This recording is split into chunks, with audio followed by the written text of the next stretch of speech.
За манай охин маань Батлан амлах их сургуулийн төрийн захиргаа удирдлагын 2 дугаар курст суралцж байгаа. Ноднон 1-р курс дөнгөж нөгөө шинээр суралцж байхдаа энэ хөтөлбөрийг бид нэр анх мэдсэн байсан. Тэгээд эхний жил болохоор зэрэг бас голч дүн байдгүй учраас болохгүй ах гэсэн тийм мэдээлэл хүмүүсээс сонсоод тэгээд хамрагдаж чадаагүй. Энэ 1-р курсын охин маань 3.6 гэсэн голч дүнтэй суралцсан байсан учраас энэ тэтгэлэг хөтөлбөрт хамрагдах боломжтой болоод шалгалтын нөгөөд тэгээд босод одоо холбогдох баримтчгуудыг бүрдүүлж авчирч оюутлогоо компани энэ тэтгэлэг хөтөлбөрт хамрагдаж чадсан байж байгаа. Ер нь оюутлогоо компани маань нийгмийн хариуцлагыг маш сайн ухамсарласан бас орон нутагт болон зөвхөн орон нутаг одоо аймгийн хэмжээний уул уурхайн бүс нутгийн сумдууд гэлгүүгээр үндэсний хэмжээнд үйл ажиллагаа явуулж оюуны хөрөнгө оруулалтыг маш их дэмжиж байгаад эцсийн төлөөлөл болж байгаа. Миний бие бол үнэхээр их талархалтай таатай санагддаг. Манай гэр бүлийн үед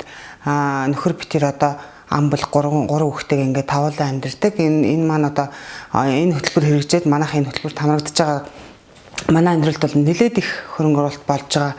Ер нь одоо хүүхдийн маань оюуны хөрөнгө оруулалтыг дэмжиж байгаагаас гадна манай өрхийн амжиргааг бас дэмжиж одоо бусад зүйл зарцуулагдах одоо оюуны төлбөрт зарцуулагдахаас хөрөнгө маань бусад амжиргаанд маань бас нэлээд их хөрөнгө оруулалт болж дэмжлэг тусалцаа болж байгаа.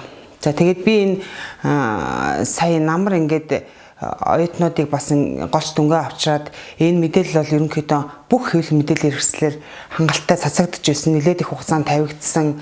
Мөн зарууд нь бас энэ гудамжаар хаана одоо зарлалын самруудаар бас байршуулсан байсан. Тэгээд хүүхдүүд бол зөндөө их мэдсэн байсан. Харьцангуй манай аймгийн хүүхдүүд бол их азтай хүүхдүүд гэж би боддог. Тэгээд нэг хүүхдүүд маань голч дүнгээ авчираад ингээд энэ хөтөлбөрт хамрагдах гэж явж байгааг би хараад бол үнэхээр их бахархаж байсан. Цаашд бас манай энэ хүүхдүүдэд өмнө үеийн нийт оюутнуудад одоо энэ үе хаалга нээлттэй байгаа учраас хүүхдүүд маань хичээнгүйлэн суралцж одоо орон нутгийнхаа хөгжил цэцгэлтэнд хувь нэмрээ оруулж өөрийнхөө оюуны хөрөнгө оруулалтыг дэмжиж байгаа энэ их боломжийг ашиглаж сайн суралцж нутаг орныхоо хөгжил цэцгэлтэд хүнтэй хувь нэмрээ оруулаад сайн хүн болж хичээн суралцах хэрэгтэй гэж хүүхдүүдэд захимаар байна.